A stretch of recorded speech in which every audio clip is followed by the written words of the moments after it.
emergency for the first time in about... This is Jim, and, Receiving this message.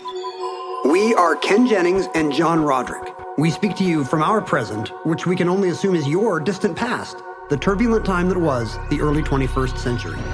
Fearing the great cataclysm that will surely befall our civilization, we began this monumental reference of strange and obscure human knowledge. These recordings represent our attempt to compile and preserve wonders and esoterica that would otherwise be lost.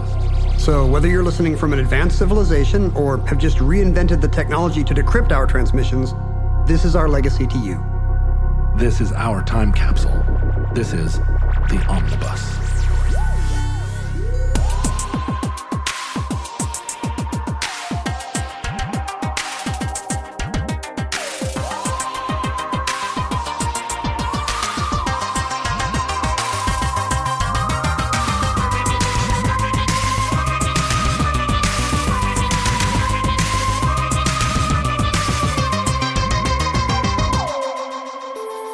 You have accessed entry 166.GN3224.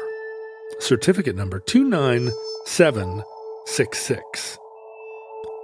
Farmer Burns. Now, ladies and gentlemen, this is Championship Wrestling, promoted by Phil Zatko, supervised by the State Athletic Commission, and the referees for this hour of wrestling, Dick Carroll, Danny Davis, Gilberto Roman, and my name is Jim McHill. What, if anything, John Roderick, is your theory about the popularity of professional wrestling? You know I have a theory about everything, so... Is it one big theory that encompasses professional wrestling and the fall of communism and the Industrial Revolution and the Franco-Prussian War? It should be. It's, sometimes it's hard to tie the things together. But that's what, that's where all the hard work is, that's right? In between Franco-Prussian War and professional wrestling, the interstices. Yeah, how do I tie all the threads together? But yes, it should, my in-universe should be consistent. The John Roderick Cinematic Universe. Yeah, I feel the JRCU. I feel like you can't have Spider-Man in one place, but then no Spider-Man in another place. But then Morbius in another place. Yeah, no. And they can't meet. Did you ever have a wrestling phase or wrestling friends? It's a whole other America out there, wrestling America. Growing up in the early 80s and I guess early 80s when wrestling really seemed to explode and become popular media. You predated the boom. Yeah. You predated the Hulk and Andre boom. Yeah, and I watched it happen, and I watched it happen, I think, because we also got cable TV for the first time in 1981. So all of a sudden there was all this access to Turner Broadcasting and WGN and all these windows into other places. Mostly Cubs and Braves games, but Cubs yes. and Braves. And then reruns of Gilligan's Island. A lot of that, right? And Benny Hill, we finally got Benny Hill. But wrestling arrived, and then it was an alternate universe, and I was either not the right age or not the right proclivities. And I think it's the latter, because I also was not drawn into the Marvel Comics universe in the 70s when a lot of kids around me were. Everybody was really into those comic books, and I just wasn't. And so wrestling felt kind of adjacent to superhero comics, like a lot of those, I missed it's got the costumes and the similar themes and kind of the unbelievable, the homoeroticism. Is this real? Are you guys is this really interesting to you? But Wait, did you wonder if Marvel Comics were real?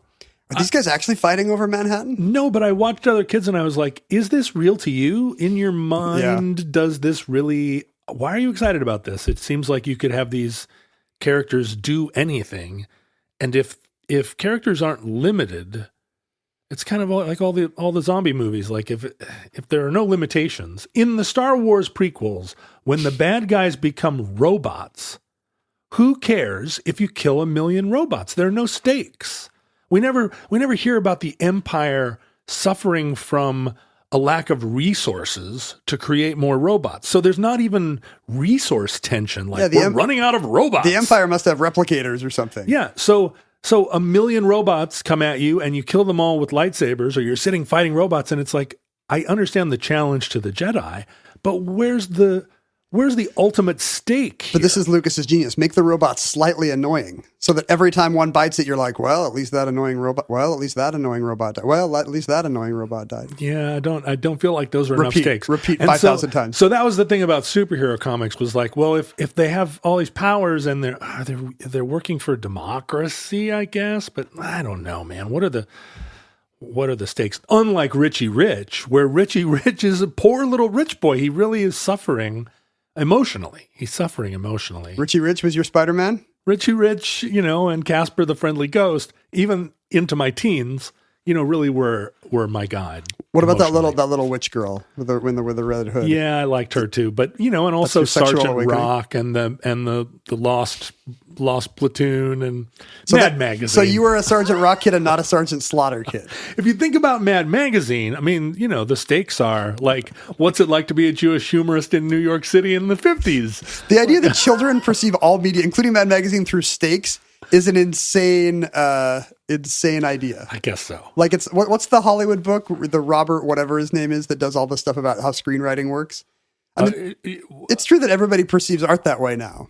But the idea that a 9-year-old in the late 70s or early 80s would be like, I don't watch SummerSlam because the third act was a little weak. Yeah, I don't know. Maybe that was instinctive to me because of my family's history in politics. Everything was about, what are the stakes? Well, wrestling has, very melodramatically high stakes. Yeah, right. In the storylines that are created like around every the match. week, there's somebody's got cancer, somebody's sleeping with somebody. It's more like a daytime soap. Yeah, and I couldn't. Never got sucked into those. No, I didn't. Although Hogan's Heroes, I mean, there were stakes there. You're trying to thwart Sergeant Schultz every episode, and I was into those stakes. That seemed reasonable. You're a Sergeant Rock and Schultz kid, not a Sergeant Slaughter kid. That's right. Sergeant Slaughter, I couldn't hang. I guess this is relatable to me because I had that experience where I was briefly very into professional wrestling during its 80s boom, daytime soaps during their kind of 80s legitimacy. And I did kind of at some point tune out of both when I realized, it's just going to keep going. It's the same. The stuff I thought was, and I guess this is stakes related, the stuff I thought was special. It's all going to come down to the Royal Rumble or it's all going to come down to the Robert Scorpio's wedding on General Hospital. It turned out it didn't. It just kept going and it happened again. It's like dating a girl with a personality disorder. You're, every week. Or guy. Or guy. Let's be careful. Or a non-binary person. Every week there's a new crisis. You work all week as though this is the worst thing that's ever happened. You solve the crisis in the end. And then there's a new crisis on Monday. And you never ever get ahead of the game. There's never not a crisis. Maybe you have 3 hours between when you solved the last crisis and when the new crisis arrives. I've been married to the same extremely stable woman for 20 years, yeah. But I do have 2 teenagers. And so this is relatable. You know what I mean? I think, yeah. I think it's also, this time they will learn from the lesson that did not take the last 8 times. Or also, any ability to say, remember when this happened? Right. And so, can't we just... What if this time we skip the part where you create all this unhappiness? Yeah, just jump ahead to when it all worked out. But I did... I'm sure I've told you this story, but I spent my first Thanksgiving away from home. I had just turned 18. I was in Minneapolis. Oh, yeah. And this is a WrestleMania story, right? Yeah, and I was all alone, and a friend of mine worked at Dayton's department store in the ticketing department, and he gave me, and that friend is a listener of this program, Richard Hadley, who is a member of the Futurelings group on Facebook. Richard had 2 tickets to WrestleMania because he had somewhere to be on Thanksgiving. He had family or friends even.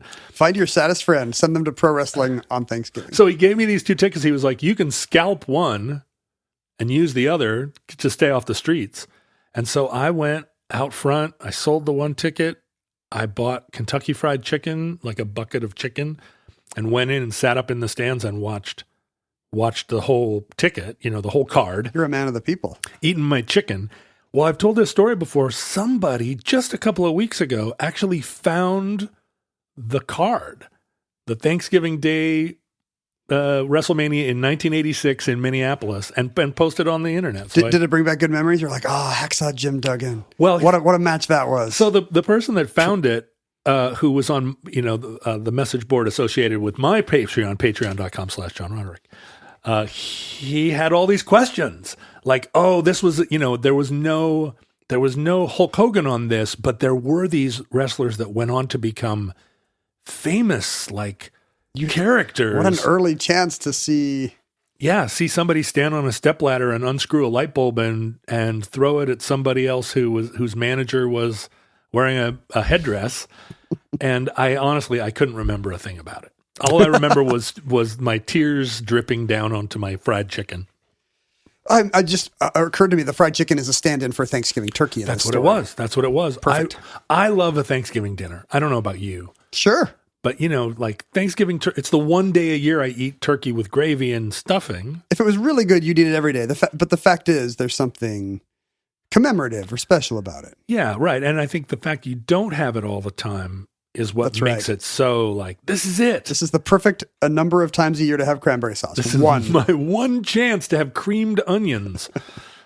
So yeah, I got the fried chicken. It was not the same, but I was astonished by the reaction from the crowd, the enthusiasm, the fact that everyone really did feel invested in these story arcs. They'd brought homemade signs, This is what I was going to try to get at, because unlike you, I did have a moment of like fascination with 1980s era pro wrestling. You were feeling fascination? I was feeling fascination. Were you looking, learning, and then moving on? I mean, there are probably a lot of people who do feel a certain kind of teen fascination and like they like looking and learning at pro wrestling, but then they come out, and I have not yet. In what sense do you mean come out? As gay. Oh, I see what you're saying. This is an opportunity. It's a chance to watch with their dads, to watch well-oiled men, pound each other into the canvas. Right. And I have not yet come out. There's still time. Sure there I'm is. in my late 40s. Sure there is. I have decades to figure out my sexuality. You identify as married right now. Yeah. It's different than gay or straight. It's closest to asexual. Yeah. No. I'm happily heterosexually married, which is a bummer now because it's, what a square. Right. It's not very fashionable, but you and Mindy make out all the time, don't you? You're rolling around. We were making out right now before. Every time you talk on the show for more than 10 minutes about fried chicken, it's because Mindy and I are making out and you're trying to stretch a non-story. Like, oh, Mindy, I love you. And then we make that sound. Okay. But it's me doing both voices. It's on my hand. Talking to a skeleton in a chair. Okay. I have a little like person drawn on my thumb and index finger knuckle. In my case, there might have been some scarcity mentality because we did not have 100 basic cable satellite channels. Did you have Benny Hill? We had Armed Forces Network, so it did have Benny Hill. See, there you go. Because you know who's horny, like GIs in Korea. All you need is Benny Hill, and that covers for a lot. But I never stayed up late. I remember all my friends would be like, AFN played Benny Hill last night at 11:30. Like, he was chasing girls around in stockings. There was a park bench. But they did show wrestling because, again, what does a 1980s GI audience want to see? Right. So pro wrestling was on every Saturday afternoon. And it was this terrible WWF show where like no actual matches happened. Like for some reason, their syndicated show had no like top of the card matches. It was always just some name wrestler fighting a no-name wrestler or jobber. Oh. And so you'd know who was going to win. It'd be like, here's this guy with this elaborate cape and walkout music, and he's from parts unknown, and he's going to breathe fire. And then it's like, and here's Jeremy Miller from Calgary. And Jeremy Miller would just get his A kicked. Right. Somebody should write in and explain to us why this show existed. But I was just very fascinated by, maybe on the it's the same reason a lot of kids that age got into Marvel Comics and hip hop, because there were feuds and larger than life costumes and, personas, smack talk, big melodramatic dialogue of the kind teens and preteens like.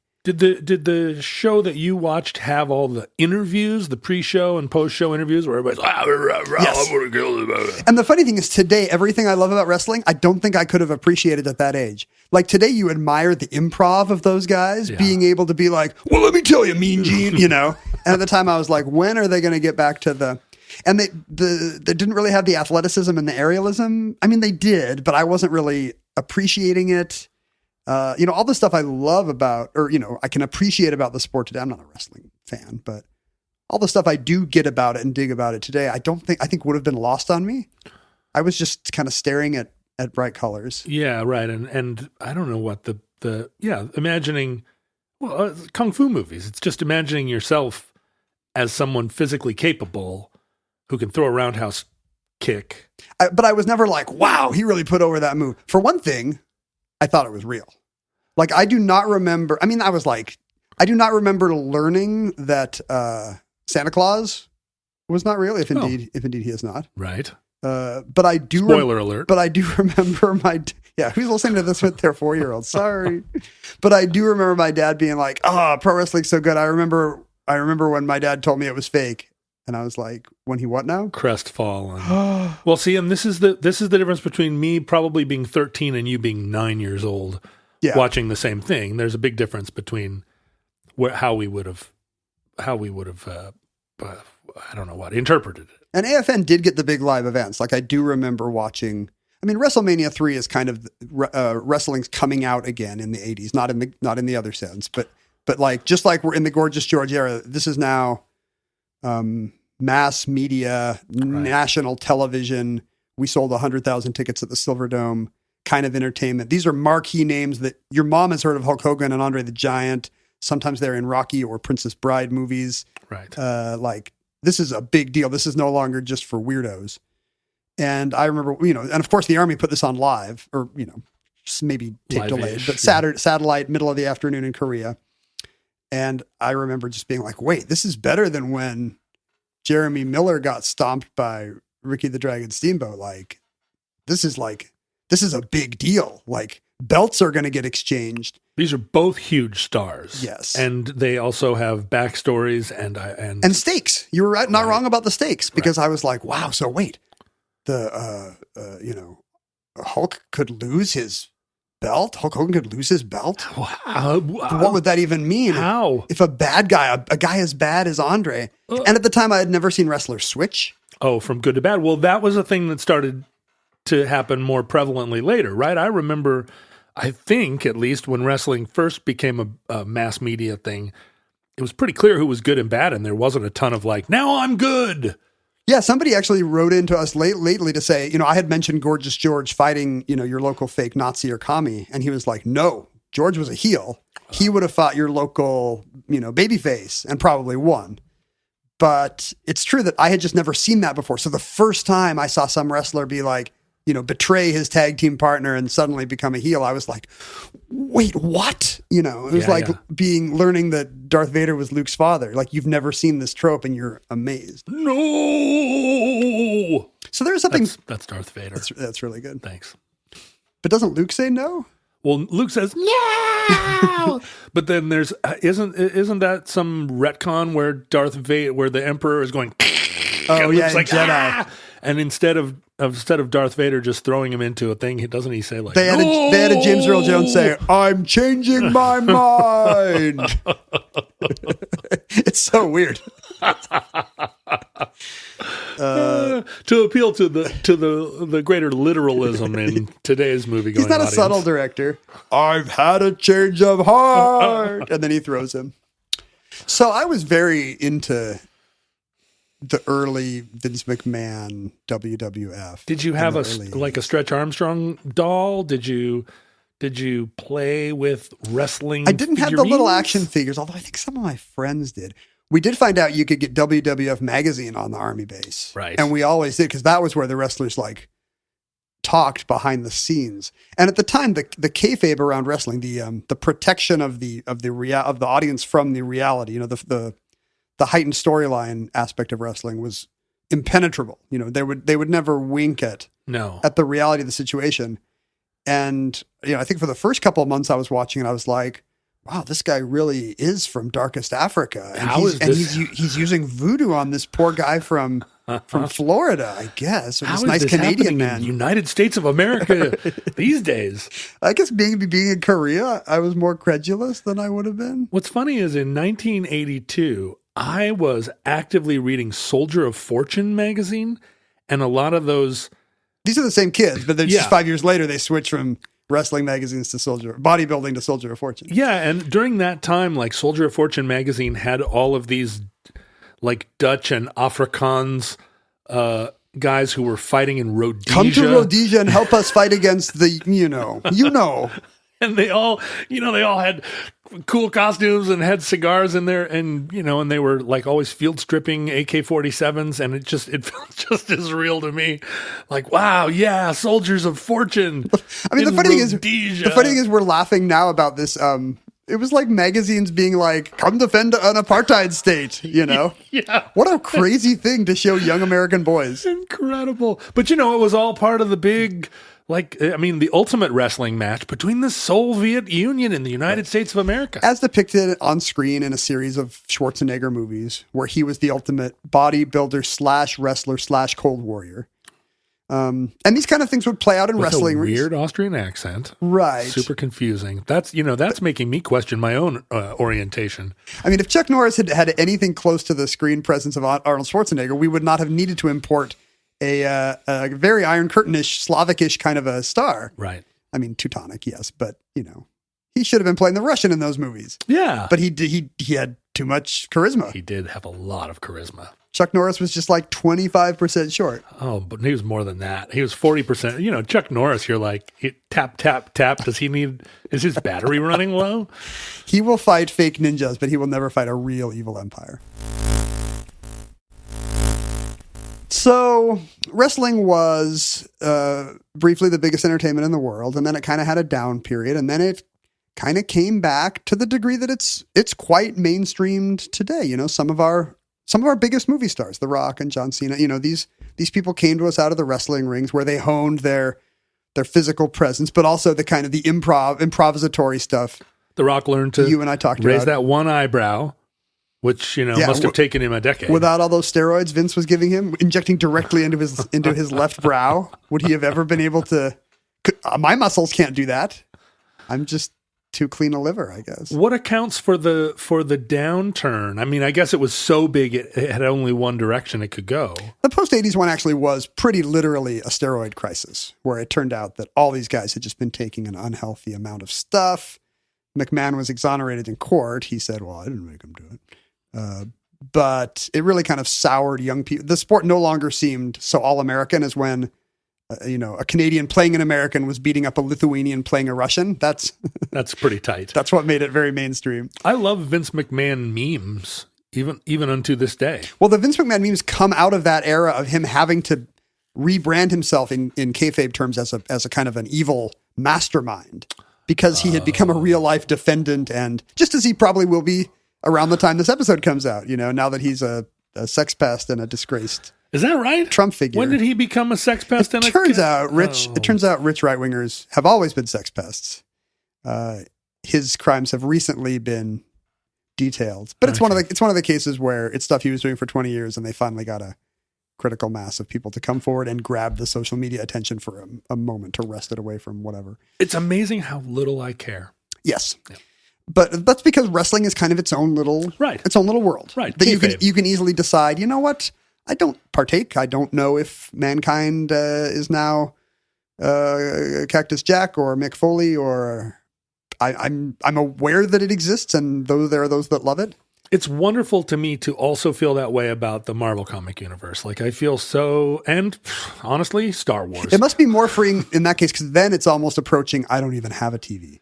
Which is also my catchphrase. Those are the two biggest media properties in the world, and you can be like, oh, I don't understand this. Yeah, no, I just moonwalk out of there, and I can go to the movies just fine, but like all the problems with them, I don't have to take a side. I don't have to. It is really nice. Here's my take. I kind of enjoy every movie. Oh, and it's lovely. Wait, every movie, like including My Dinner with Andre, and every film. Every movie I see. It's very rare for me to have just revulsion. Like, why am I watching this? Really? And unfortunately, it's also rare to have like, Did you ever see Dick Tracy? what a masterpiece.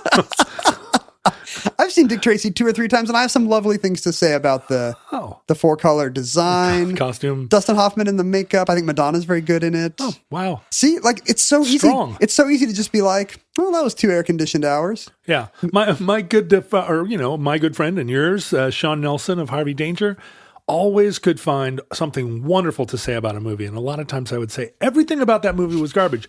And he was like, didn't you see that amazing panning shot across the, where the sun was going down and they caught the birds? That's it. And I'm like, the panning shot?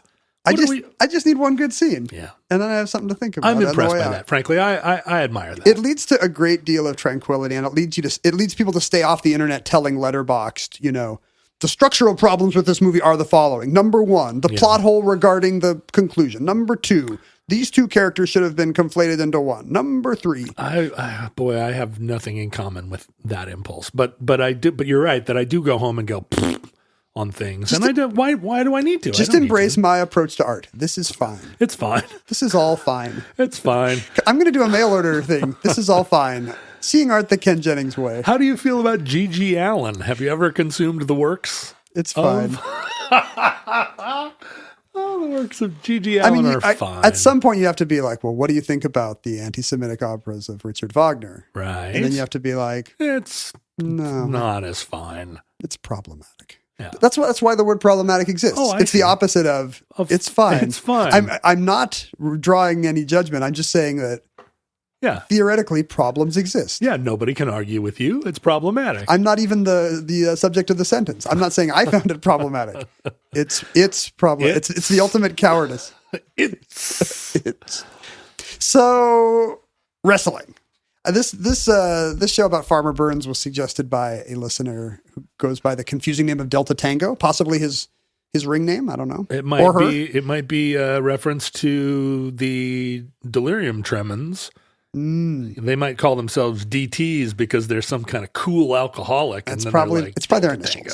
It's probably their initials in NATO alphabet. So DT, let's throw out some guesses. Don Treadle. Donald Trump has listened to this show. And we know about his wrestling world connections. He does have He wants to hear about the early history of American wrestling. He showed up at wrestling, didn't he? And he's been at a WrestleMania. Talked some smack. Yeah. And he got, 7-figure donations from the McMahon family. They're big MAGA types. Just like all those kind of quasi mobbed up Northeastern sports guys. Yeah, it's the steroids. Small promoter. Because Trump was he was a USFL guy. He was kind of into Bush League sports promotions when he thought he could when he thought he had a deal. I mean, that's how I would describe his presidency. Right. Sort of a Bush League sports promotion. And even in office, you couldn't really tell what the kayfabe was, know? Right. Like on Twitter, sometimes he would just be like, Kristen Stewart, you can do better than Robert Pattinson. And I'd think it's a pretty funny bit. I don't even know if he knows it is or even if that matters. Yeah, what's the in-universe thing? When does he ever turn to camera and wink? He never does. But the wrestlers never do either. That's very important. That kind of bluster they always keep up, I think, is very familiar to anyone who watched the Trump presidency. And just the kind of the naive skill with which they do it. And you think, well, this is dumb, but I couldn't do it. No. I couldn't either. Because you'd break up, right? Wouldn't you? You'd be like... These guys have to be dead serious. And they have to, people are going to get mad at me when I say wrestling is fake. It's not fake.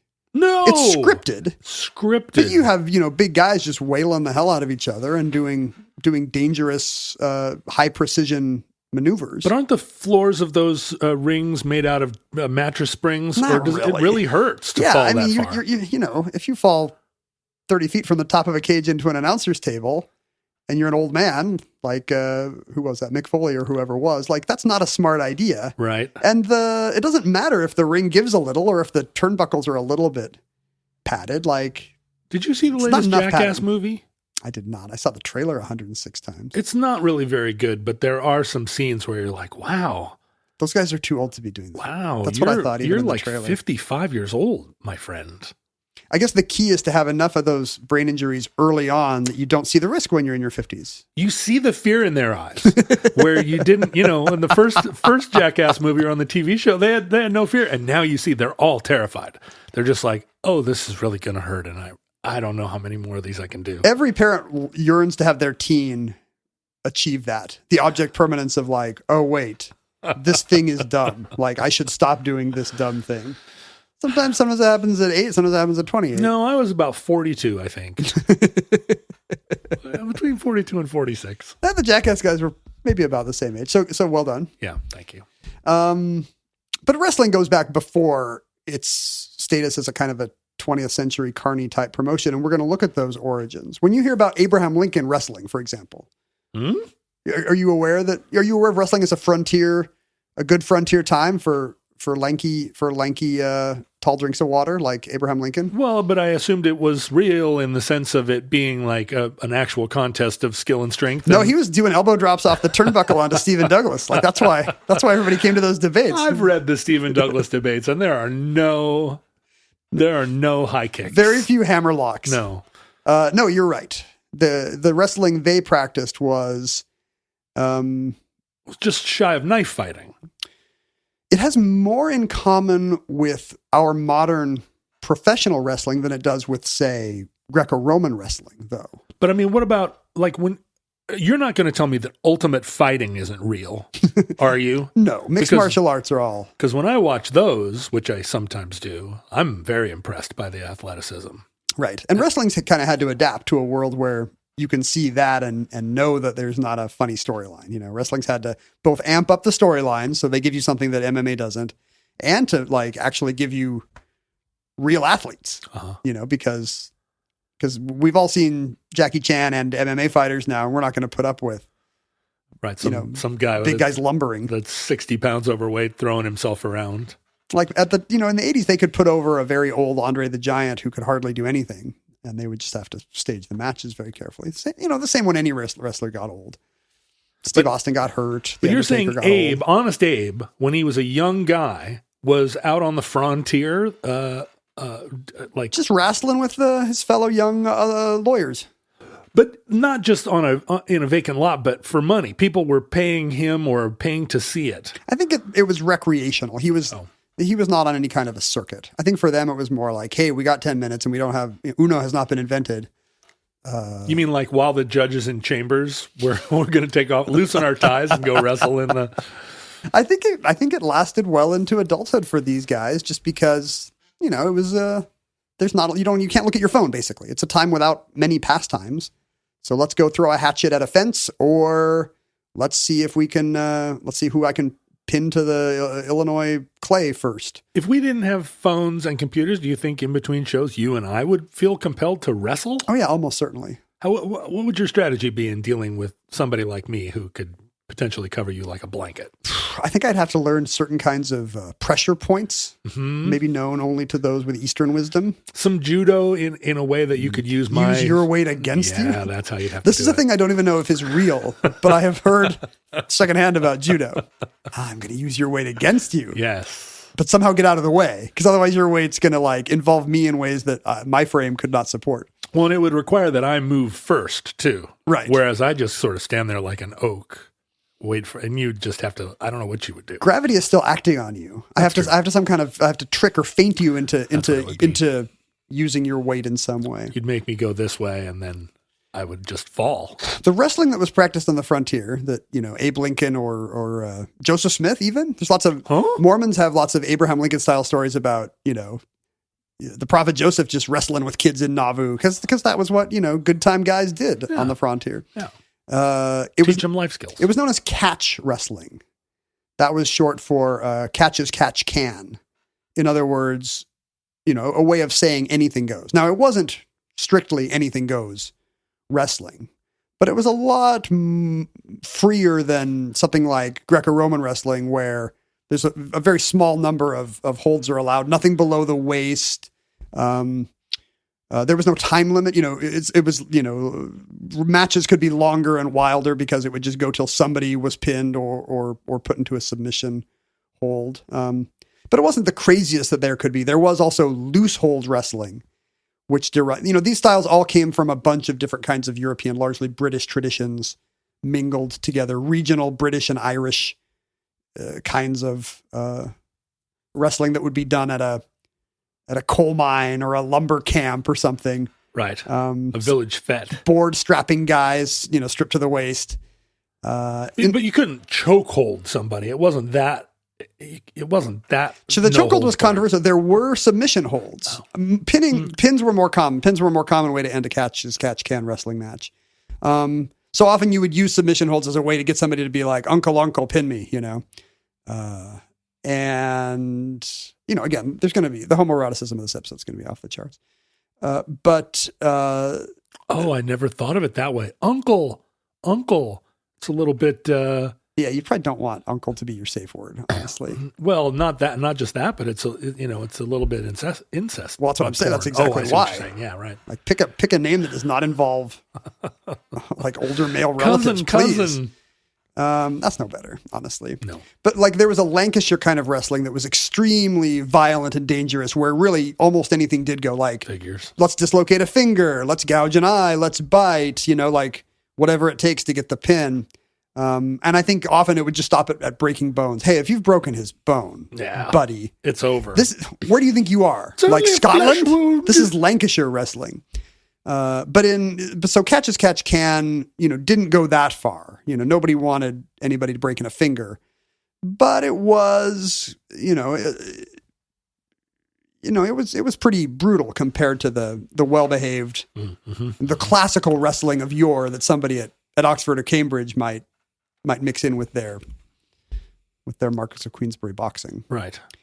And it reached the U.S. in the late 19th century where it, propagated in the same places you'd expect, coal mines and lumber yards and railroad camps. Dodge City. I mean, a lot of the West was starting to put down their revolvers at that point, right? It was no longer. You had to check them in when you came into town. Yeah, you can't just shoot anybody you want, and so there must have been kind of a pivot. Yeah, I think our freewheeling idea of lead flying everywhere in the Old West is a little bit revisionist, and most towns were like, please leave those with the marshal. We don't have that kind of thing here. Right, but certainly by 1890. Yeah. Yeah. In the U.S., they found a circuit that apparently had not been a popular wrestling outlet in the old world, which was carnivals. Well. Traveling fun fairs would crisscross the Northeast, the Midwest, even out onto the frontier. And when British, rural British wrestling hit carnival culture, that's kind of the birth of 20th century wrestling, because to this day, all the inside wrestling terms that fans use, heels for bad guys, baby faces for good guys, kayfabe for the pretense, jobbers for and this is all carny slang. This is a mix of athleticism and carny culture. What can we put over on the rubes today? How can we think they're getting a bigger show than they are? How can we create a exotic backstory for, in a carnival, it would be, a person with some kind of a disability. Like what kind of exotic backstory will make people fascinated in this, very large man or very large, little man or large woman or whatever it is. Same with, if these two guys are fighting, what can we say that makes people think, well, this is something I can't see at the bar? Was it a thing where like the bad guy was English Bob? It was like a British guy fighting like a Western hero, or was it just whatever two guys would put their that kind of stuff started small, and it started in the late 19th century, and it kind of started with the generation of Martin Burns, the future Farmer Burns. The fact that he becomes Farmer Burns lets you know what kind of gimmicks these guys are going to have.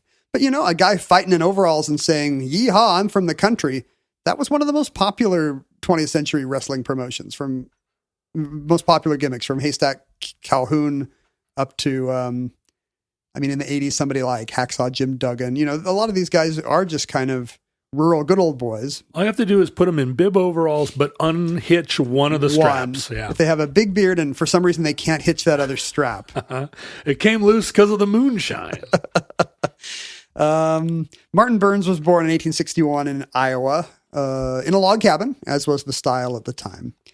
He has a mom and dad, a brother, and 5 sisters. So it's a family of 9, as was the style at the time. Probably all in one shockingly small log cabin. Mm-hmm, mm-hmm. All the kind of the hand-wringing and pearl clutching about immigrant tenements must have been matched by some of this prairie living, right? Like, Well, they've got a lot of space more so. out there, but not in a. You're not going to build something expansive for your 8 kids. You know what it was? Out on the prairie, you're not going to get typhus from your neighbor's poop. That's true. Yeah. It's only from your own poop, Right. And if you make your poop hole far enough away from the cabin, which you could do. yes. In a tenement, the privy had to be like 3 feet that way. Right. Unfortunately, this family of 9 loses their dad at age 11. As was the style at the time. Again, as was the style at the time. Suddenly, mom is raising 2 boys and 5 girls, and it falls on Martin to try to help make ends meet. So at the age of 11, he's going from local farm to local farm saying, hey, what can I do? I'll saw wood. I'll plow your corn. I'll dig. He was digging graves at one point, pretty much any odd job that could bring home, a handful of coins to try to just keep some food on the table, or probably more likely not coins at all. Bring home a chicken. Bring home a chicken. Yeah. Or a bag of flour. It's funny how digging graves so often plays in the backstory of a hero, right? It's like at one point they dug graves. I wonder how I even have a friend who was like, yeah, one of my first jobs was working in a graveyard. Really? Even in the backhoe era, there's still got to be. Well, if not digging them, then I don't know, waving a shovel around, keeping the crows out. I don't. He worked in a cemetery, and they actually were always at war with the crows, which just feels like how dark is this? The crows story? cannot get to the bodies. What are the crows going to do there besides eat somebody's left behind Memorial Day Doritos? I don't know. Maybe it's just a bad look if your cemetery is covered with a murder of crows. I mean, that's what I would look for in a cemetery. Oh yeah, me too. I guess that's the post-Hamlet trope of the mopey guy hanging out with the gravedigger. Yeah. Hamlet's like, I'm so sad, I'm just going to literally hang out in a graveyard. And 10 generations of teens have been like, whoa.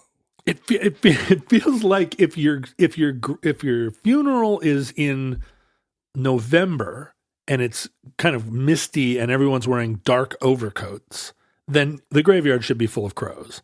But if you have a July funeral, it's just irritating. Yeah, what are the crows? No. Can you guys keep it down? Yeah, shouldn't the cemetery have I don't know, kingfishers in it? Is that the natural enemy of the crow in your mind? Just We had all these crows, but then we sicked one kingfisher on them.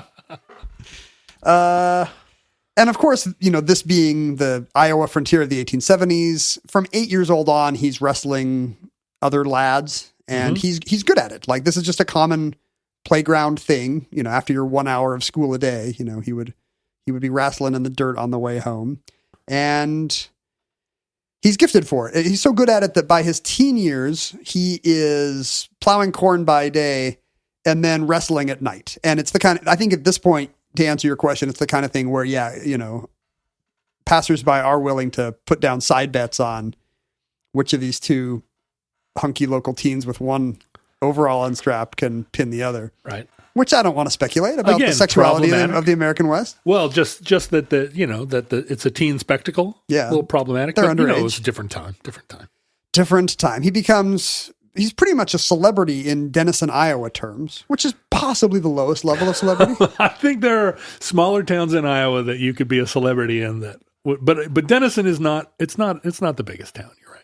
By the age of 19, he has actually wrestled his first professional. There must have been maybe I'm guessing a carny on some kind of a circuit. He fights this actual pro, one, I think David Graft, to a 2 hour and 19-minute draw. Come on. 2 hours and 19 minutes. How much of that time was them just circling each other? Doing the thing where they clap each other on the shoulders and then try to. Yeah. That's the thing about Greco-Roman wrestling. There's a lot of abortive clasping. Yeah, abortive clasping. Two guys as trying they to call it. get a hand on somebody's shoulder and the ribs for some reason. I don't know why. To use their weight against them, probably. Well, there's rules. There are rules, Ken. We're inviting so many actual knowledgeable people with our feigned rubery. Yeah, as always. There are going to be a lot of comments on this episode, and I'm here for it. He starts. So once he's won his, at some point he starts working for the railroad, which is coming through Iowa, which means he's in a grading camp. I guess the first group of guys that's just trying to.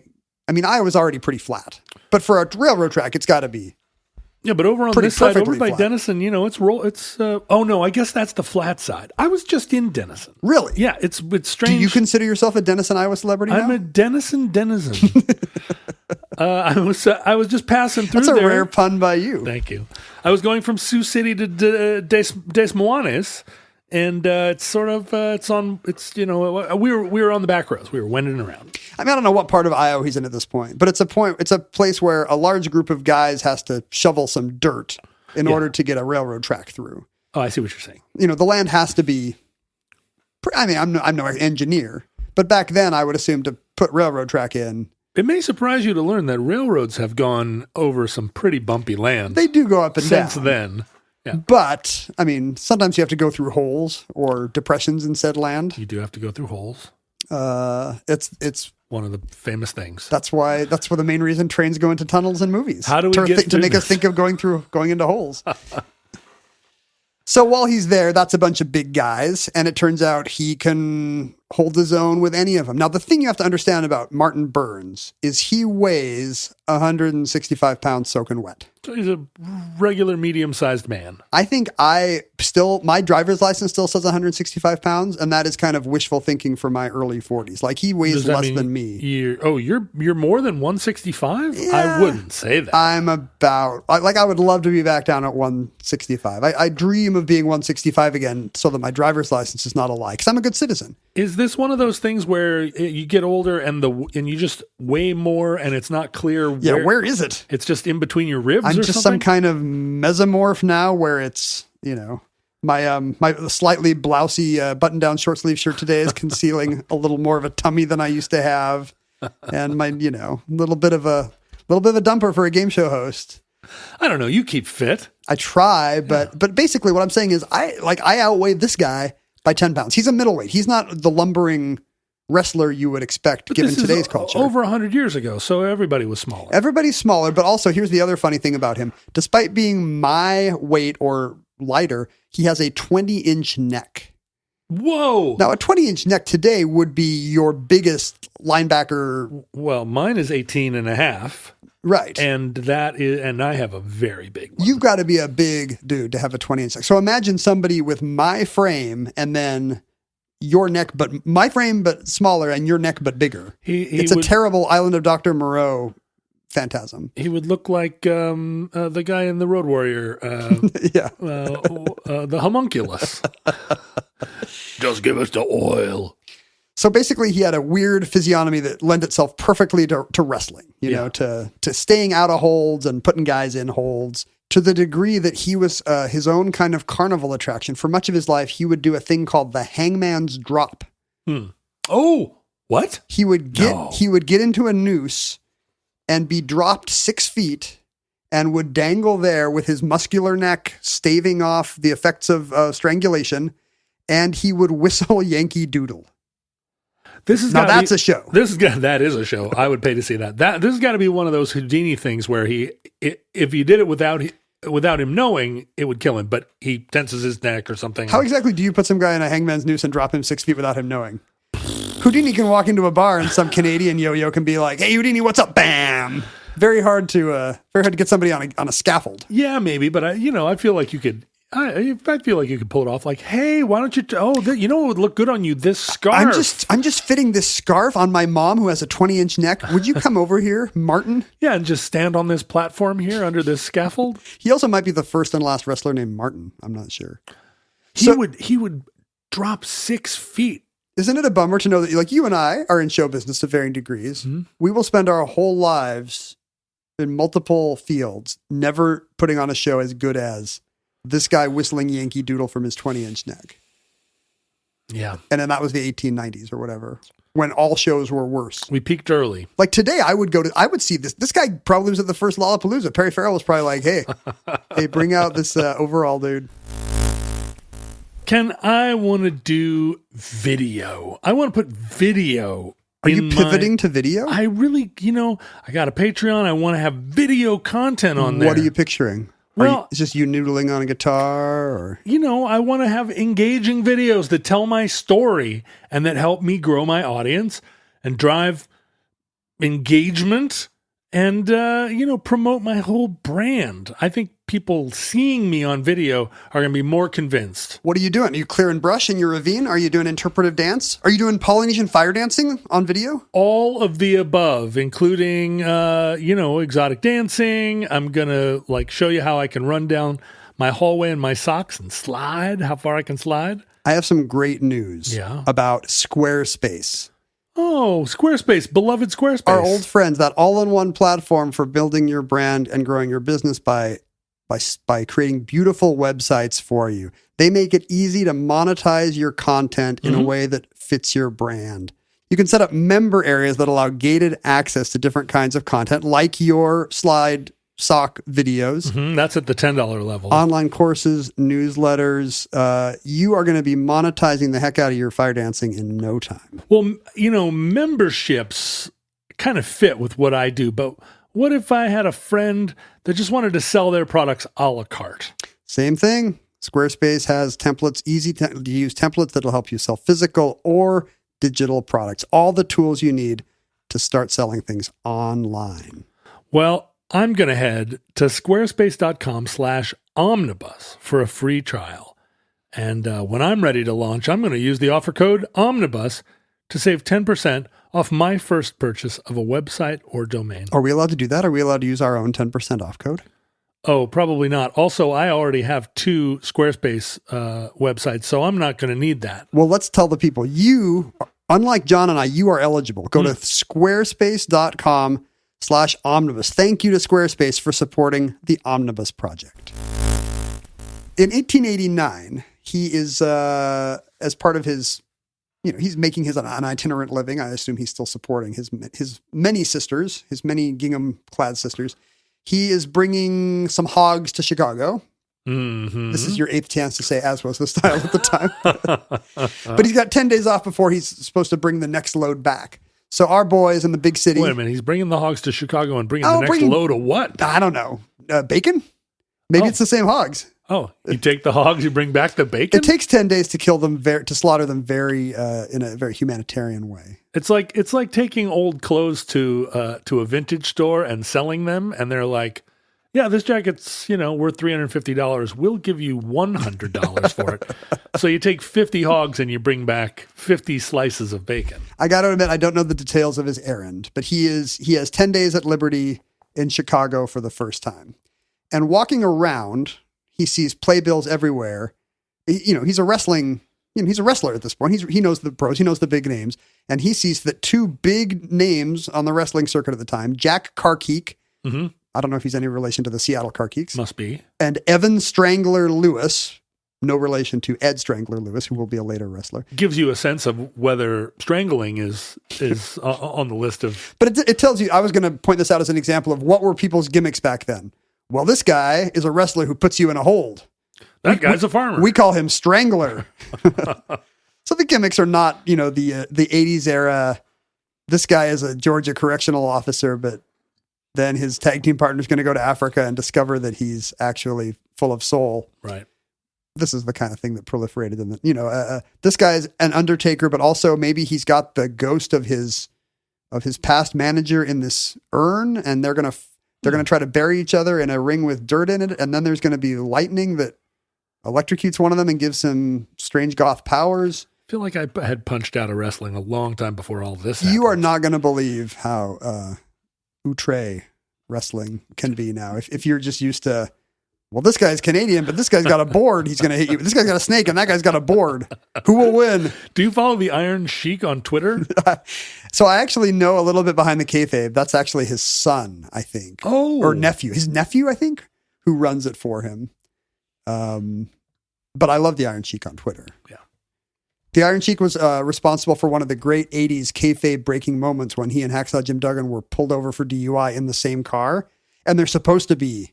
Oh, brutal enemies. They're supposed to be sworn enemies. And at the time, the WWF rules were, if you're a heel, you do not drive anywhere with a face and vice versa. Oh. But these guys got pulled over. And what was how did they explain it? I think wrestling fans just got an unasked for glimpse behind the curtain. Uh-huh. How else could you explain this evil Iranian hanging out with a good American like Hacksaw Jim, a flag waving American? How indeed. Anyway, in Chicago, Burns sees a sign that says, Jack Carkeek and Evan Lewis the Strangler at the Olympic Theater will meet all comers. $25 to anyone staying 15 minutes or $2 per minute after the first 7 minutes. No limit to time, nobody barred, Parson Davis manager.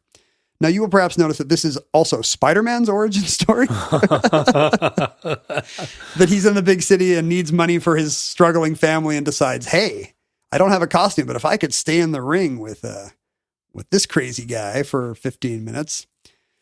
But this was a common promotion at the time. And, by the 80s, this was always fake. If some guy lumbered out of the crowd, you'd be like, hey, that guy was in the WCW 6 months ago. I know who that is. But at the time, this was a common promotion. Just randos could come out of the crowd and wrestle guys named Strangler. And Burns thinks, well, this is easy money. I can stay 15 minutes in the ring with these guys. Sure, I've got a 20-inch neck. He runs over to Davis's office and signs up. And I think one of the wrestlers actually gets a look at him and says, oh, no, this guy's legit. I'm not doing this. But it was too late to back out. And, Burns insists. And the following night, he steps into the ring with Jack Carkeek and Evan Lewis. Apparently, it's wrestling at the time that this carny kind of circuit is a bit of a proto-vaudeville. Mm-hmm. There are comedy acts before the wrestling.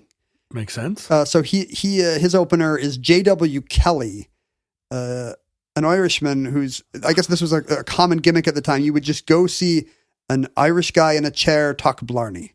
Yeah. And he would just tell the most outlandish stories of the old sod. And you would just listen to this guy with the gift of gab tell tall tales for 10 minutes in a chair. This was at a time when you wouldn't rent a room to him.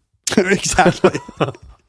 That's a funny analog to the African American athletes you would go see box or play baseball or whatever, but heaven forbid they try to stay at your hotel. Yeah, or even come into your part of town. But exactly. But yeah, you'd sit and listen to him talk like a leprechaun.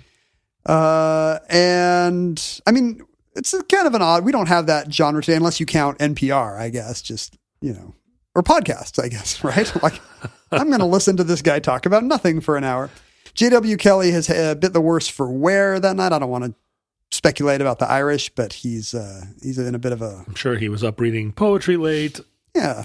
He was up reading Yeats, and it kind of put him into a confused, altered state, to the degree that he falls asleep, and Burns has to come out and shake him awake and be like, "We're on next." Wow, put us on. This sounds like an Elliott Smith show in the mid 2000s.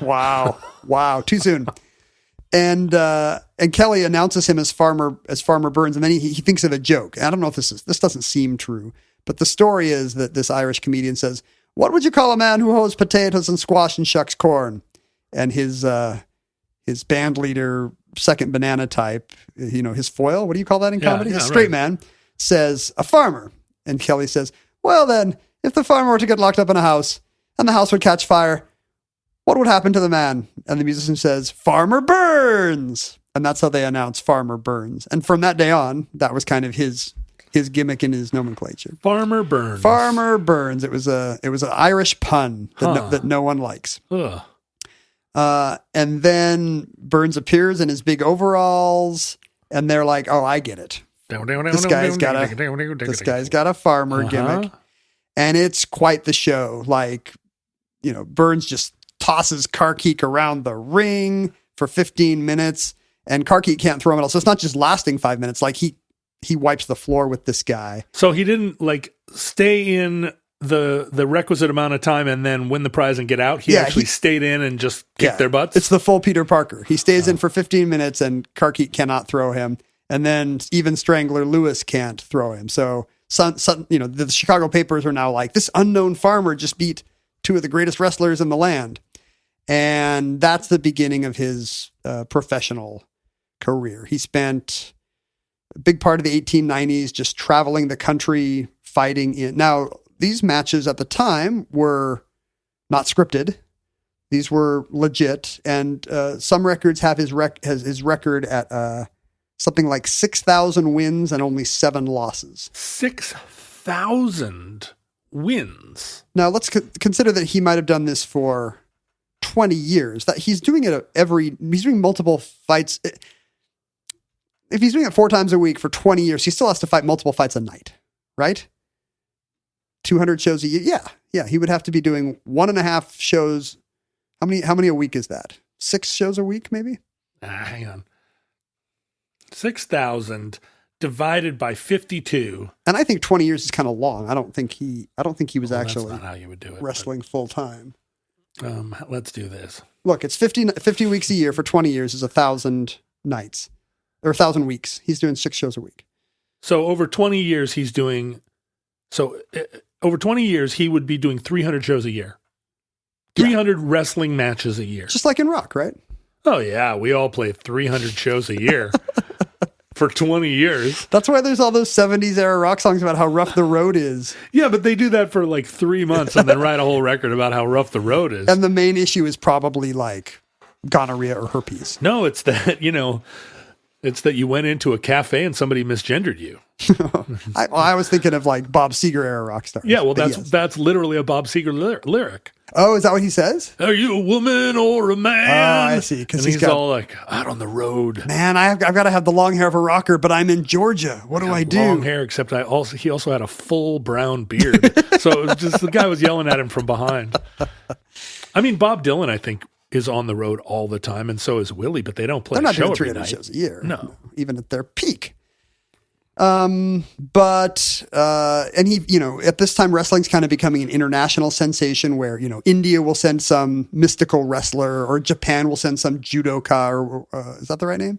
To the U.S. And so you're saying like nation states got involved in Farmer Brown? Like, we're going to take Farmer Brown. Yeah, like it's a big card if he's fighting like a Japanese judo expert. Like these people have never seen a Japanese guy before, and now he's going to show us, wrestling tricks of the Far East. Wow. I mean, I think that's how martial arts first arrived on these shores as a people would have thought of it as a variant of wrestling. Right.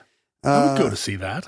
Oh, for sure. I mean, it still happens. Muhammad Ali goes over to Tokyo and gets $3 million to try to box some judo guy who's past his prime. They're both past their prime, probably. I mean, I really want to see like the best fighter from the Lake of the Ozarks take on like the best Aikido master and just see what comes of it. I bet you that bill is actually that's probably happened. It's happened somewhere. I want to see a rap battle where it's it's some insanely gifted, some rapper with insanely gifted flow against like the best indie rock lyricist.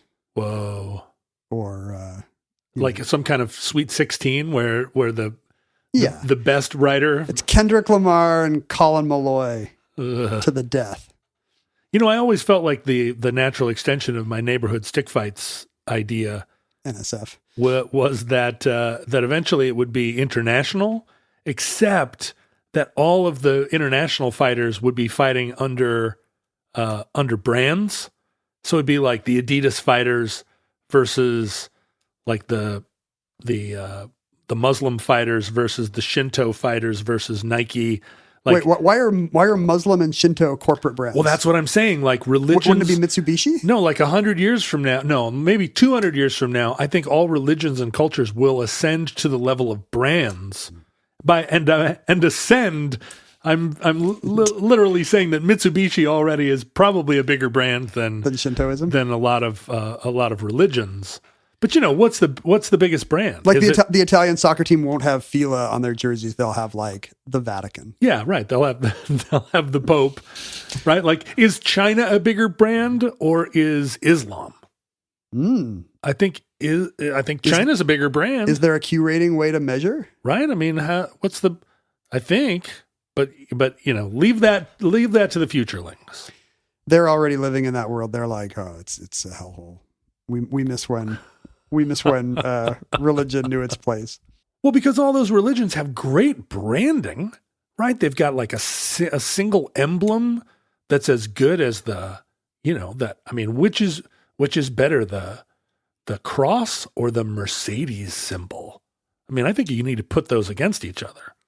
Some of the religions, as you'll see on a Coexist bumper sticker, some religions don't have great symbols. Yeah, that's but, true. You got the crescent and star is good. The Star of David's good. The cross is good. What about the little shanti? The yin yang is good. Yin yang is really good. But when you have to pick like a certain like Sanskrit glyph, a little hard to remember. But I mean, yin yang, and then you put it against that Toyota logo where it's two kind of ovals put together. I mean, I feel like they both. I guess Hinduism's got the wheel. That's pretty good. That's pretty good. I don't know. It looks a little industrial. It is. And isn't the spinning wheel an import from colonial Britain? No, I don't think so. Spinning wheel predates. Well, I think their idea of I think the wheel was super cool when it was like, this is something big turning the size of the universe. And now it just looks like a bicycle wheel or a loom. Oh, you're saying it's the wheel in the sky. Industrialization ruined the wheel for Hinduism. Oh, I always thought the wheel was some Gandhi thing, like we're going to make our own cloth. I think it's old, but I'm not going to look it up. Okay. And maybe somebody will write and tell us. Please don't be mad because we're just playing around. Burns's, in addition to his appeal as kind of first of all, he can beat anybody. Second of all, he's got the fun farmer gimmick, but he's also a very skilled wrestler. He's a clean living guy who doesn't drink, smoke, and swear. And he kind of, talks to youth groups about how this is the secret of health and longevity and fitness. This youth pastor thing is pretty problematic for me all of a sudden. Well, he's a 165-pound guy who can kick your ass. So you don't have a choice. Okay. Like you need to accept this new reality of the 1890s where Farmer Burns is the peak of human evolution. All right, I'm there. What's keeping you from looking like this, guys? And then it's a picture of a 165-pound guy with a 20-inch neck. He's also like kind of the first scientific wrestler. Like he's very, drawing on these Eastern traditions to some degree, I wonder. But he's the first American to say, the hammerlock would be better if you could do this. What if we, I'm not saying he invented the full Nelson or the, any of these kinds of holds, but, he's giving serious thought to, what's the right way to have all your, what position should your arms be for maximum strength and resilience. And he's a scientific wrestler. And he does absorb some of these Eastern traditions. He talks about how, you should be doing deep breathing. There are certain kinds of calisthenic and isometric exercises that are actually better for you than, the weights that my opponents are lifting. He's a really kind of forward-thinking fitness guru. He's doing the great American thing, which is cultural appropriation, then turning into something new and bigger. And turning into a mail order business, which is the 10 years before Charles Atlas. Charles Atlas is still getting sand kicked on him. And Farmer Burns has a successful mail order, right away from my 20-page pamphlet on how to unlock your inner Farmer Burns with breathing and calisthenics. And, this is just part of his empire. He starts a successful wrestling gym in Rock Island, Iowa, opens another one in Omaha and others. He's got a stable of Farmer Burns style wrestlers all over the country. He kind of creates a school and a school of thought even of wrestling, along with all the fitness stuff and all the kids who are getting his stuff in the mail. Is this bleeding into the 20th century at this point? It is. This is starting, I think the first Charles Atlas stuff is maybe in the late 20s. So this is a decade or two before that. And wrestling, this style of, catch wrestling becomes so popular that in 1904, the world makes the odd decision of holding an Olympic Games in the Midwest. What? St. Louis hosts the 1904 Olympics. Right, of course. And I think it's in conjunction with the World's Fair, right? Yeah, but St. Louis was a booming town. I think it might be maybe a Louisiana Purchase 200th anniversary. I think that 100th anniversary. 1904, yeah. 18, does that seem right? Yeah, it does. So I think it's something like that. There's some big gateway to the West thing is happening in St. Louis. And as a result, the Olympic Committee decides to hold an international athletic competition there. And I think Greco-Roman wrestling has a long Olympic tradition. But because this is in the Midwest where Farmer Burns has created, to this day, Iowa has some super strong culture of amateur wrestling in schools and stuff. And it dates back to Farmer Burns. This being in nearby Missouri, the local organizers decide to put basically a variant of catch wrestling, make it a medal sport. Huh. And this is the origin of what we today call freestyle wrestling. The French word for catch as catch can was lutte libre, which then became lucha libre in Spanish and came back to us as freestyle wrestling, which was just kind of a more codified less frontier-y version of catch wrestling, where it was timed, and if there wasn't a pin at the end of the round, there would be a judge's decision. Submission holes were barred. It had to be a clean pin of the shoulder blades. But this is the moment where catch wrestling splits, because all of our modern freestyle wrestling that is pretty popular in amateur athletics here in the U.S. and is still an Olympic sport is this freestyle wrestling that derives from it. Whereas the other side of popular catch wrestling, these guys with their costumes and their personas and separating the rooms from as much money as you can, kind of the carny circuit variant of catch wrestling, that becomes what's called slam bang Western style wrestling. And all over the country, little promoters start doing their own version of, it's no longer the freestyle wrestling that, which went legit. The skill and science has gone legit. Now it's all about the storylines. And so the gimmicks start to get crazier, and the angering up the crowd becomes more and more a part of it. And was it initially like always sort of like, hey, this is something from the frontier, but you can see it in Boston? I think that's a good question. Definitely at first, it's introducing cities to this kind of wild Western stuff. But at some point, as these local promoters start to set up shop and they build their own local heroes, like, hey, this guy's the big Pittsburgh wrestler. Right. But, in Ohio, we got this guy. Sure, it's Beans O'Brien. Right. Like, once they start having their own local heroes and villains, then the regional aspect, or the Western aspect goes away, and it just becomes regional. You've got, here's the Pennsylvania promoter, and here's the Florida promoter, and so on. And this is the beginning of 20th century pro wrestling. Then television hits, and suddenly the whole country can see some of these guys, your Gorgeous Georges and your Haystacks Calhoun, and suddenly... your Lobster Roll Lafayette. Suddenly, your villains, whether it's an effete French guy or, a Cold Warrior, a Soviet guy in the post-war era. Suddenly this is mass market entertainment, and it's Farmer Burns's Midwestern wrestling. I guess we're not supposed to call Iowa the Midwest. His prairie state wrestling. Boy, well, Iowa's one of those things where it's like half of the state is Midwest. Half of it's prairie. We'll call it frontier wrestling. There you go. Suddenly becomes both kinds of modern wrestling that we know of today. The Olympic kind, the Olympic freestyle kind, and the over-the-top, crazy, scripted promotions. Burns died in 1937 in Iowa at age 75, having kind of lived to see both branches of the sport begin to flourish. Must be the oldest living person who had been hanged multiple times. And maybe, given the steroids of the 80s, maybe the longest lived 20th century wrestler, period. Oh, right. They are all dying at 66 now. If you're lucky. A lot of them are just going on crazy rampages and destroying a credit union at 37. It turns out you do not want to do that to your brain. In 2017, he was posthumously inducted into the WWE Hall of Fame, as should be, with kind of the modern wrestling promotions recognizing the American antecedents that gave us our modern world.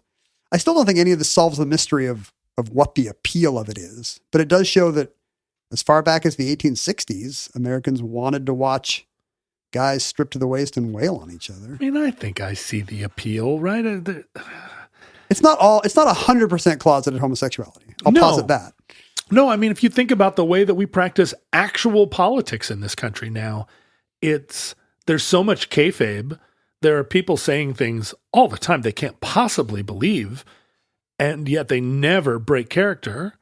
And it's always this sort of villain. Again, it's the only difference being that half the country thinks the villains are the heroes, and the other half feels the opposite way. But yeah, professional wrestling is it an analogy? It's a precursor, yeah. Is there something in us that... Canary in the coal mine. Yeah, that doesn't care if it's real or not. We just want to see the forces of good against the forces of evil? Yeah, on the biggest, least subtle scale possible. I guess what's missing in politics is in the WWE days, or, when the days when it was confined to the Silverdome, there would actually be two guys in a booth explaining to you who the good guys and bad guys were. Like they would say, he's fighting dirty again. Look, no, the referee's not even seeing it, But that's what Fox News and CNN do now. I know, we need them to agree. We need somebody at the presidential debate to be like, to tell us, Mike Pence can't possibly believe that. Trump basically tried to have him killed. There's no way he's actually endorsing this platform. But, nobody's doing it. It's funny because the whole Cold War basically boils down to Ivan Drago against Rocky Balboa. But we're just now sort of able to reevaluate it and see how it was silly. Comic tragically wrong it all was, but we can't. We're doing it we again. We can't apply it to ourselves now. Maybe. I don't know. As wrestling goes, so goes the country. Maybe you need a strong wrestling circuit so that everybody can get these urges out and not need to see them in their internet interactions and in their politics and in their advertising and in their CEOs. I mean, Elon Musk is a kayfabe CEO, What's funny is that the big heroes of professional politics wrestling now are these totally old, like creaky veterans that have to get propped up and they can bear, they're just like, hiya! But you can see the B card, the undercard, is all these maniacs, the young version makes it. But even the young ones, they all look 15 years older than they are, Alex Jones and Charlie Kirk, all these guys, they're in their late 20s and they look like they're 51. I don't know what that means. Don't smoke. I want to see the squad against those crazy Republican congresswomen from Colorado and Georgia. But just to be clear, not in an objectifying way. No, but like literally in a actual all policy. holds barred Western style fight. Well, maybe neighborhood stick fight, maybe fight to the death. You bring your own chicken. And that concludes Farmer Burns, entry 166.GN3224, certificate number 29766 in the omnibus.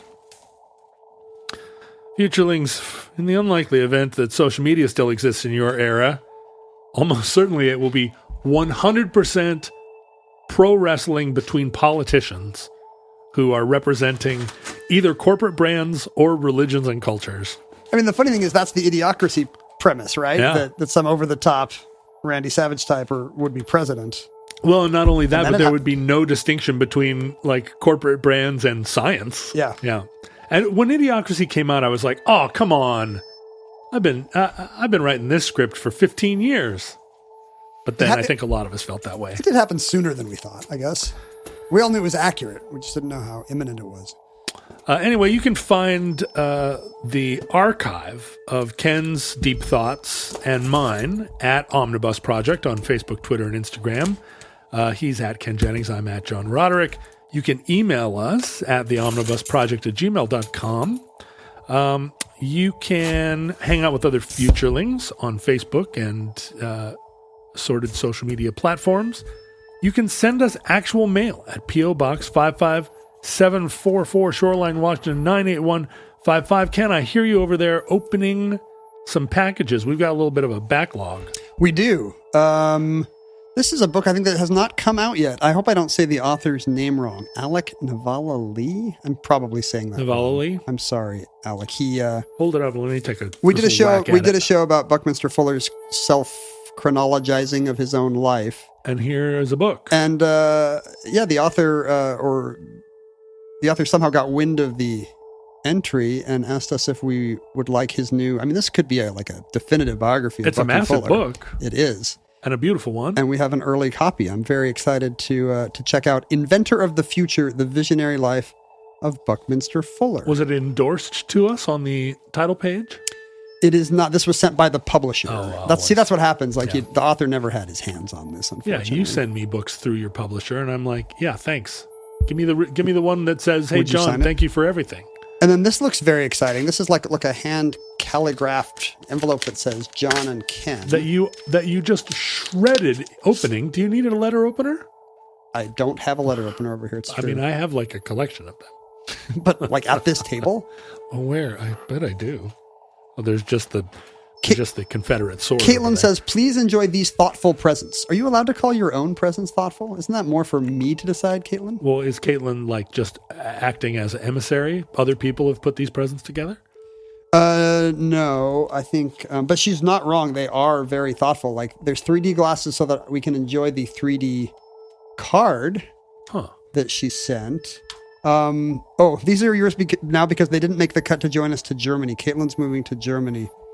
You get more treasures than me because Caitlin's husband does not wear a medium.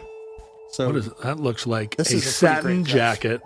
What's on the back? That's the determinant. Point Special Premium Beer. Oh, that's some classic Midwestern beer swag. Are you allowed to rep, or are you going to have to pick a religion on your members only jacket? No, I'm equal opportunity. Look at this. This is a big coat. Nice.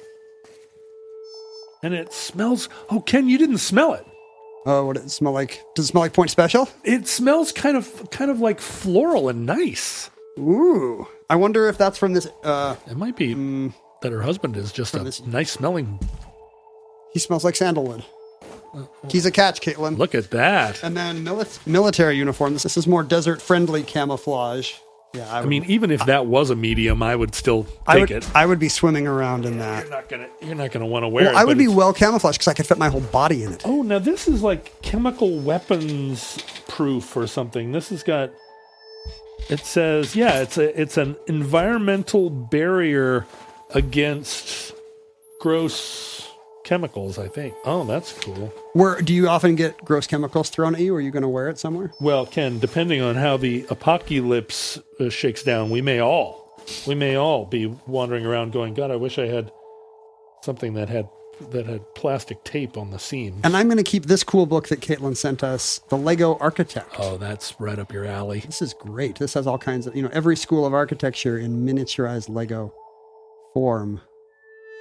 This is beautiful. That's pretty smart. Thank you so much, Caitlin. I also want to run through all these postcards because I'm not sure if we've ever done any of them on the show, even though we've had them for a while. This is from Dawn, an absolutely gonzo John Brown mural from Topeka, Kansas. Dawn, D-O-N or D-A-W-N? D-A-W-N. Thank you, Dawn. That is a bonkers frontier postcard. He is just going wild. He's wilding out in this. It looks like the cover of a Pogues album or something. Like my new favorite Instagram feed, cats going ogre style. I don't even know what ogre style would be. Well, just they talk like Shrek. Super being weird. This is a Guinness postcard from 2 listeners in Ohio, but for some reason sent us a Dublin postcard. Okay. This is, Matt and Larissa. This is from Thanks, Matt and Larissa. Tom sending us a postcard of the Penguin Science Fiction Omnibus. I guess because we did the Penguin Classics. Is it Tom with an H? Entry. It is not. Why would it be Tom with an H? Never know. 1 in 1,000 Toms. Never know. Is a Tom with an H. Apparently, Tom and his family call me Mr. J. The J would be for Jeopardy, but they say it like Harley Quinn. Mr. J. Mr. J. So they talk about you enough to have a nickname for you. Yes. What do you think they talk about when they talk about you? Now I don't know. I thought the J would be for Jeopardy, but maybe it's Jennings. Mr. J. That would be Occam's razor. I was listening to Mr. J the other day. Oh, I love him on that program. This is this is unsigned, but someone from Tacoma sent us a cool Salish art postcard. A modernized Salish art. And it just says they're doing it to support the post office. I guess they're just sending out a bunch of postcards. Well, that's kind of a good idea. This is a confusing one from Greg. It's actually the kind of postcard you would use to send somebody a move in a chess by mail game. But he has done no opening move. Well, it's not. He's just reusing it as a postcard. On the back is where it has the little chart where you would notate your move. It doesn't seem like there are enough boxes to notate all the moves of a chess match. Well, I don't know how it would work. You can have 2 games going on at once. It looks like a library card. Oh, I think it does. I think it goes back and forth like a library card. Yeah. Like, so you'd very quickly run out of room and have to switch to a new card. Does anybody remember Laughter? But also, does anybody remember when you could play chess through the mail? Like, what a wonderful Cold War. You picture a guy in a quilted robe who's opening the mail with a letter opener that he got in his colonial years. And it's from a correspondent in Yugoslavia or Italy. And he goes, aha, and he walks over. He's got a board in the corner, Yeah, and he moves the piece. rook, and then he just stares at it for days. Super evil villain vibes. Well, you're the evil villain, but you also have another evil villain. Yes. It's perfect. For some reason, Greg is using this chess card to ask if you can buy Seattle Pilots merch at Miller Park in Milwaukee, because the Seattle Pilots, of course, are now the Brewers. And I don't know the answer to that. I don't either. I would suspect no, because I think you can buy Pilots merch here. You can, and I think you can buy it on the internet. Well, I would agree with that. Miguel from Canada sent us this postcard from Portugal, confusingly. Yes. Oh, no, but Miguel is Portuguese. Oh, okay. So he lives in Eastern Canada, but he self-identifies as Portuguese and speaks Portuguese and goes to Portugal. He's not just self-identifying as Portuguese. He's literally Portuguese. You can't just choose to use Portuguese pronouns. Can you not, though? Pesca Tradicional. He wants us to know they still do traditional fishing in Portugal. It's not clear from the picture how that works, but it's a big, weird kind of dragon boat looking boat. Yeah, they're fighting all the people that now want to use Portugal as an extreme surfing location. They're just fighting all the Americans that want to move there for low taxes, I think. And this is our friend Ramon from Chile. I think this might have been sent.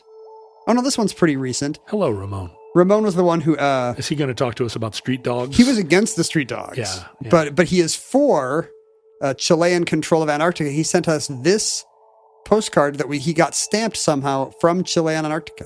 Wait, he's in favor of Chilean hegemony over all of Antarctica? Over this particular wedge, including the Antarctic Peninsula down all the way to the pole. It's a 27-degree pie slice that Chile thinks it has coming to it. Right.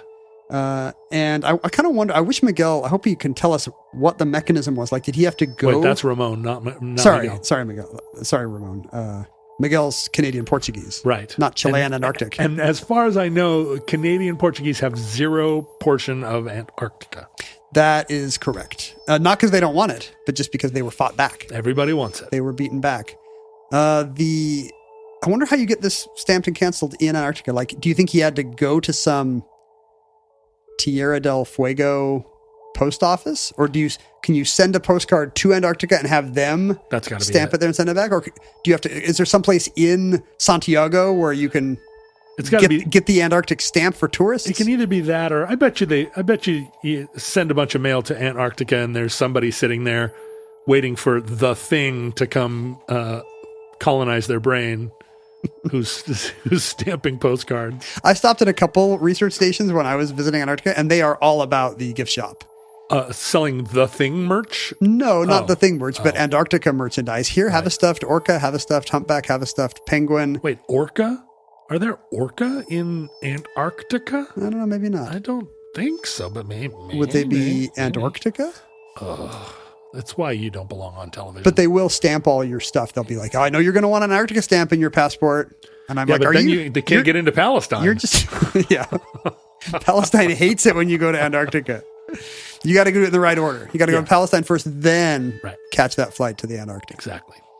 And I'm sure, like, I don't think it's legally binding anything they're doing. Like, it's just some, climate researcher with a stamp, a bored climate researcher with a stamp. Right. Hell, I know a dozen of those. But he's got the power to say, that's right. Look, you've been to Antarctica now. So who am I to question that? Indeed. Finally, let me encourage everyone listening to support our show at patreon.com/omnibus project. Do. If you are a enthusiastic listener who has never pledged even the smallest amount of $5 per month, or even a mildly interested but wealthy listener, right, who could give us $100 a month and not even notice. If you have 50 podcasts you kind of like, but you've got a lot of scratch, why not support them disproportionately? That's right, and give all of the money to us. And if you are at the $5 level and are like, you know what? I love this show. I love Mr. J and his other friend, Mr. J. Why not bump from 5 to 10 or from 10 to 20? Because there are lots of perks waiting for you on the other side. Listeners, from our vantage point in your distant past, we have no idea how long this civilization survived. We hope and pray that the catastrophe we fear may never come. If the worst comes soon, this recording, like all our recordings, may be our final word.